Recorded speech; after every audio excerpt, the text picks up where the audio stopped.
গ্রেফতার বোলপুর পুরসভার ভাইস চেয়ারম্যানের ভাই। ভোট পরবর্তী অশান্তি তোলাবাজির অভিযোগে গ্রেফতার তৃণমূল নেতা। বোলপুর থানার পুলিশের জালে ওসমান শেখ। ওসমান শেখ এই ঘটনাগুলোয় কি তার যোগ স্পষ্ট করব। সুপ্রতিম প্রতিনিধি রয়েছেন, মাফ করবেন, ইন্দ্রজিৎ রয়েছেন আমাদের সঙ্গে। ইন্দ্রজিৎ, দেখো একদমই যেটা বলে রাখবো, বোলপুরের যে পৌরসভা তার যে ভাইস চেয়ারম্যান ওমর শেখ, তার ভাই উসমান শেখ, তাকে কিন্তু গত রাত্রে বোলপুর থানা পুলিশ গ্রেফতার করেছে। মূলত গ্রেফতারের কারণ কি, 2021 সালে যে ভোট পরবর্তী হিংসা হয়েছিল, সেই ভোট পরবর্তী হিংসার পরপরই বেশ কিছু মানুষের কাছ থেকে এই উসমান শেখ তাদেরকে বাড়ি ঢুকতে দেওয়া বা পাড়ায় ঢুকতে দেওয়া, এই সমস্ত বিষয় দেখিয়ে প্রচুর পরিমাণে টাকা অর্থাৎ কাটমানি তারা নিয়েছিল, এমনটাই কিন্তু অভিযোগ। এবং সেই বিষয়ে বেশ কিছু অভিযোগ বোলপুর থানায় লিখিত আকারে জমা পড়ে।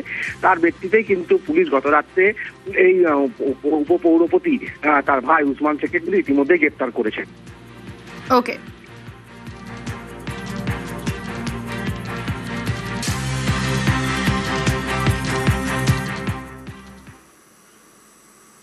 আর এদিকে হিঙ্গলগঞ্জে দেখুন, 8 বছর পর দখল মুক্ত জমি, আর মুখে এভাবেই চওড়া হাসি, জমি ফিরে পেয়ে খুশি অবসরপ্রাপ্ত সেনাকর্মী।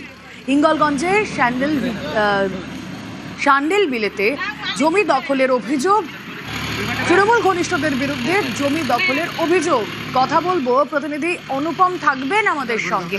হিঙ্গলগঞ্জে 8 বছর পর দখল মুক্ত জমি, কথা বলবো, অনুপম রয়েছেন সঙ্গে। অনুপম, হ্যাঁ দেখো, এই যে দীর্ঘ 8 বছর পর নিজেদের জমি ফিরে পেলেন প্রাক্তন সেনাকর্মী। তিনি এর আগে তৃণমূলের আমলে কিন্তু একাধিকবার বিভিন্ন সরকারি দপ্তর থেকে শুরু করে স্থানীয় বিধায়ককে কিন্তু বারবার জানিয়েছে, স্থানীয় পঞ্চায়েতকে জানিয়েছে, কিন্তু কোন রকম সুরাহা হয়নি। অবশেষে তিনি আদালতের দ্বারস্থ হয়েছিলেন। আদালতের দ্বারস্থ হওয়ার পর আদালতের নির্দেশ অনুযায়ী এবার পুলিশ প্রশাসন কিন্তু কড়া পদক্ষেপ নিয়েছে। পুলিশের পক্ষ থেকে আজকে তার যে সম্পত্তি, সেই সম্পত্তি 8 বছর পরে তাকে ফিরিয়ে দেওয়া হলো। এবং এই নিয়ে কিন্তু শুধু যে এই যে শরদিন্দু মণ্ডল যে সেনাকর্মী, তিনি না, এনার পরিবার এবং এলাকার মানুষ কিন্তু রীতিমতো খুশি যে একজন সেনাকর্মী তার যে সম্পত্তি দখল করে নিয়েছিল তৃণমূলের কর্মী সমর্থকরা, সেই সম্পত্তি আবার তার থেকে ফিরে পেলেন। এই নিয়ে কিন্তু এলাকার মানুষ এবং এই যে সেনাকর্মী তার পরিবার লাড্ডু বিতরণ করছে এবং আনন্দের পরিবেশ তৈরি হয়েছে এলাকায়। বেশ,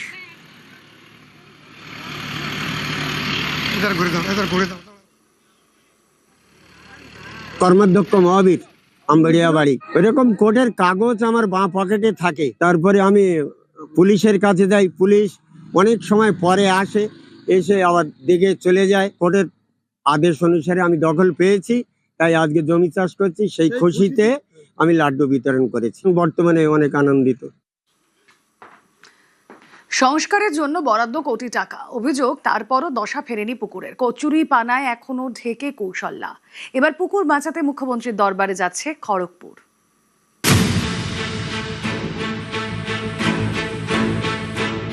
খড়গপুরের কৌশল্যা, এখানেই কৌশল্যা পুকুর, নামেই পুকুর, জলের দেখা মেলে না।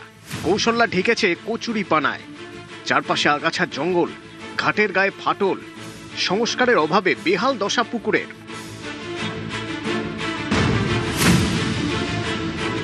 অনেক অনুষ্ঠান হয়েছে, বিয়ে বাড়ি, পৈতে বাড়ি, মুখে ভাত বাড়ি, বিভিন্ন জায়গা থেকে, কৌশল্যা এলাকা থেকে সবাই এসে এখানে ঘট টট ডুবিয়ে নিয়ে যেত, ঠাকুর পুজোর ঘট উঠতো। আমরা চাইছি আমাদের আগের পুকুর যেমন ছিল সেরকম আবার ফিরিয়ে দেওয়া হোক, সুন্দরভাবে যেমন আমরা ইউজ করতাম, বসতাম। আমাদের এখানটার একটা আলাদা সৌন্দর্য ছিল। কৌশল্যার হাল বদলের চেষ্টা যে অতীতে হয়নি তেমনটা নয়। 2021 তৃণমূল জামানা, পুকুরকে নতুন সাজে সাজিয়ে তোলার পরিকল্পনা হয়। গ্রিন সিটি প্রকল্পে পুকুর সংস্কারের জন্য বরাদ্দ হয় 1,28,00,000 টাকা। সেই সময় পুরসভার চেয়ারম্যান ছিলেন প্রদীপ সরকার। টাকা বরাদ্দ হওয়ার 1 বছর পর তৃণমূল ছেড়ে দেন তিনি। পুকুর সংস্কারের কাজ শুরু হয়েও মাসখানেকের মধ্যে বন্ধ হয়ে যায়। অভিযোগ, তোলাবাজি এবং কাটমানির জেরেই কাজ আর এগোয়নি। প্রথমে কিছুদিন ধরে আপনার মেশিন এলো, জলটা মারলো, দিয়ে হঠাৎ করে মেশিনও গায়েব, সবকিছু গায়েব। চেয়ারম্যান যিনি আছেন কল্যাণী ঘোষ, উনার কাছে গেলাম, উনাকে গিয়ে প্রতিবাদ করলাম যে আমাদের পুকুরটার কি হবে। উনি বললো কৌশল্যা পুকুরের টাকার 1 কোটি টাকা তো প্রদীপ সরকার এই ঘোটালা করে চলে গেছে, আমি কি করব। কন্ট্রাক্টরকে ফোন করলে কন্ট্রাক্টর বললে, দাদা আমি আপনাদের ওখানে কি কাজ করব? 25 নম্বর ওয়ার্ডে তো সবাই মাথা, সবাইকেই পয়সা দিতে হবে, আমি কাজটা কি করব? সংস্কার 2021-এ শুরু, 2021-এই শেষ। অথচ কৌশল্যা যেমন ছিলেন তেমনই রয়ে গেলেন। গত 5 বছরে কচুরি পানাই পরিচয় প্রাচীন এই পুকুরের।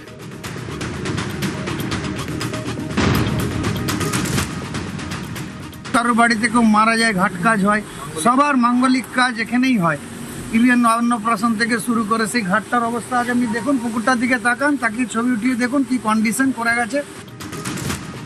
পুকুরের এমন বেহাল অবস্থার দায় কার? কোটি টাকা বরাদ্দ হওয়া সত্ত্বেও কেন কাজ এগোলো না? এই প্রশ্নে কাজিয়া প্রাক্তন বনাম বর্তমান পুরো চেয়ারম্যানের মধ্যে। যে চেয়ারম্যান ছিলেন ওনার আমলে টাকা এসেছিল, সেই টাকায় কিছুটা কাজ করে পরিষ্কার করে বন্ধ করে দিয়েছে। আবার লোকে ওই এলাকার লোকরা বাধা দিয়েছিল, কারণ এক সাইডের রাস্তাটা যদি ভেঙে যায় সেইভাবে কাটা হয়েছিল। সেই গিয়ে আমরা পাড়ার প্রতিবেশীদেরকে নিয়ে আমরা সেভাবে কাজ করার জন্য বলেছি। আর কৌশল্যা পুকুরের সৌন্দর্যের জন্য গ্রিন সিটি প্রকল্পে আমি টাকা এনেছিলাম। সেই টাকায় অলরেডি কাজ শুরু হয়েছিল। কাজ শুরু হওয়ার পরেই কিছুদিনের মধ্যেই আমি চেয়ারম্যান হিসাবে সরে যাই। আমি যখন কাজ করেছি আমার মনে নেই, সামান্য কিছু পেমেন্ট হতে পারে, তো পুরো বাকি টাকাটা তো মিউনিসিপ্যালিটিতেই থাকবে। চেয়ারম্যান চেঞ্জ হয়ে গেলে কি টাকা চেয়ারম্যান সাথে নিয়ে যাবে? টাকা তো ওই মিউনিসিপ্যালিটিতেই থাকবে। কেন এখন কাজ হলো না সেটা তো ওই বলতে পারবে। পুকুর বাঁচাতে এবার একজোট স্থানীয় বাসিন্দারা। পালা বদলের পর মুখ্যমন্ত্রীর উপর ভরসা, কৌশল্যা সংস্কারের দাবি নিয়ে এবার মুখ্যমন্ত্রীর দ্বারস্থ হচ্ছেন বাসিন্দারা। কৌশল্যার এই পুকুরের সংস্কারের জন্য বরাদ্দ হয়েছিল 1,28,00,000 টাকা।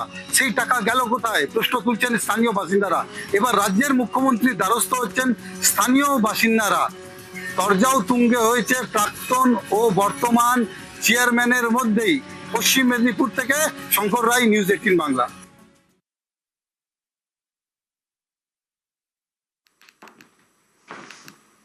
আর এবার যে খবরের দিকে নজর রাখবো, কলকাতার রাস্তা লেনিনের নামে কেন? এমনই প্রশ্ন তুলছে বিজেপি। সরব সাংস্কৃতিক কর্মীদের একাংশ। পালা বদলের বাংলায় এবার লেনিন স্মরণের নাম বদলের জোরালো দাবি।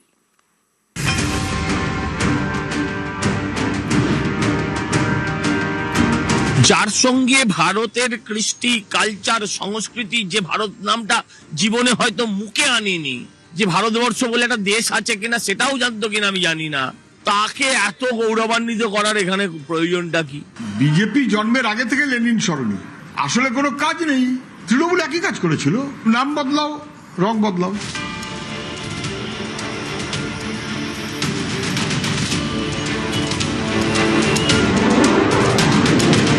টিপু সুলতান মসজিদকে বাঁ হাতে রেখে ধর্মতলা থেকে মৌলালি পর্যন্ত যে রাস্তা, তার নামই লেনিন সরণি।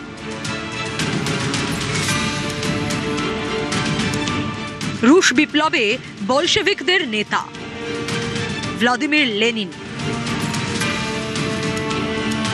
তার নামেই কলকাতায় রাস্তা। ব্রিটিশ আমলে এই রাস্তার নাম ছিল ধর্মতলা স্ট্রিট। 1969 সালে যুক্তফ্রন্ট সরকারের আমলে ধর্মতলা স্ট্রিট হয়ে যায় লেনিন সরণি, ভ্লাদিমির লেনিনের নামে। এই যুক্তফ্রন্ট সরকারের উপমুখ্যমন্ত্রী ছিলেন জ্যোতি বসু।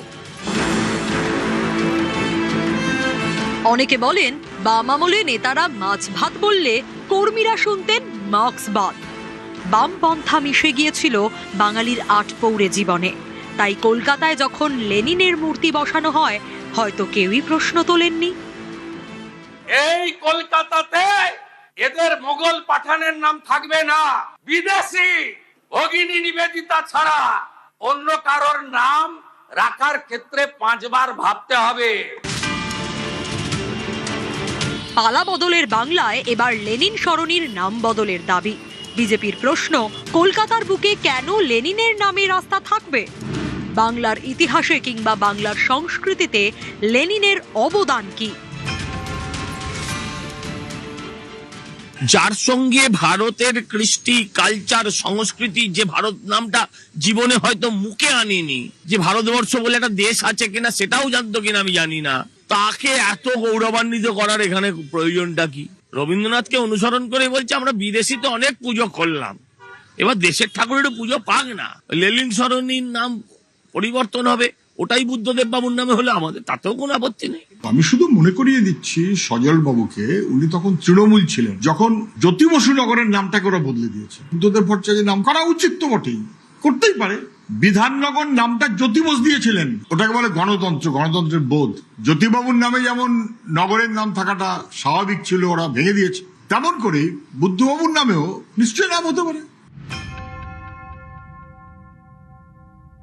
বহু বিদগ্ধ মানুষজন আছেন যাদের বাঙালি সমাজে কলকাতা পশ্চিমবাংলায় প্রচুর কন্ট্রিবিউশন আছে, তাকে শ্রদ্ধা জানিয়ে যদি রাস্তা হয় তাহলে পরবর্তী প্রজন্ম সেই রাস্তার নাম দিয়ে সেই মানুষটিকে মনে রাখবে। লেনিন, হোচিমিন, এই ধরনের যাদের নামে রাস্তা আছে, বিগত বাম জমানায় মূলত এটা হয়েছে, এই নামগুলো অপ্রাসঙ্গিক কলকাতা, পশ্চিমবাংলা এবং বাঙালির সমাজে। আসলে কোনো কাজ নেই, তৃণমূল একই কাজ করেছিল, রং বদলাও, নাম বদলাও, অসত্যকে সামনে আনো, ইতিহাসের বিকৃতি ঘটাও, এটা ফ্যাসিস্টিক মনোভাবের সঙ্গেই যায়। সবাই প্রতিবাদ করবেন এবং আমার ধারণা মানুষ তার প্রতিবাদ করবে। বিজেপির দাবি, ইচ্ছে করেই বাংলার ইতিহাসের আসল রূপকে সামনে আসতে দেয়নি বামেরা। তাহলে তো শ্যামাপ্রসাদ মুখোপাধ্যায়কে কৃতিত্ব দিতে হতো। Why was there a Bengal and why did it become West Bengal? What was the reason that's behind it? এই ইতিহাসটাকে তারা ভুলিয়ে দেওয়া জন্যে ফাউন্ডেশন ডে সেলিব্রেট করেনি। কেন, আপনি যদি 20th June foundation day celebrate করেন তাহলে আপনাকে বলতে হবে ওয়াই 20th জুনে, তার ইতিহাসটা কি, কেন পশ্চিমবঙ্গ গঠন হলো, কারা করলো। ক্রেডিট তো তখন আপনি মার্কস বা লেনিনকে দিতে পারবে না ওরা। ধর্মতলা থেকে দুটি রাস্তা পাশাপাশি গিয়েছে শিয়ালদার দিকে, একটি লেনিনের নামে, অন্যটি সুরেন্দ্রনাথ বন্দ্যোপাধ্যায়ের নামে। সেই সুরেন্দ্রনাথ যাকে ব্রিটিশরা বলতেন সারেন্ডার নট, তিনি এতটাই দাপুটে ছিলেন। বিজেপির প্রশ্ন, সুরেন্দ্রনাথ বন্দ্যোপাধ্যায়ের নামে রাস্তা, তার পাশে ভ্লাদিমির লেনিন থাকেন কিভাবে? ক্যামেরায় সুমন বোসের সঙ্গে পিন্টু সরকার ও ভেঙ্কটেশ্বর লাহিড়ী, নিউজ 18 বাংলা, কলকাতা।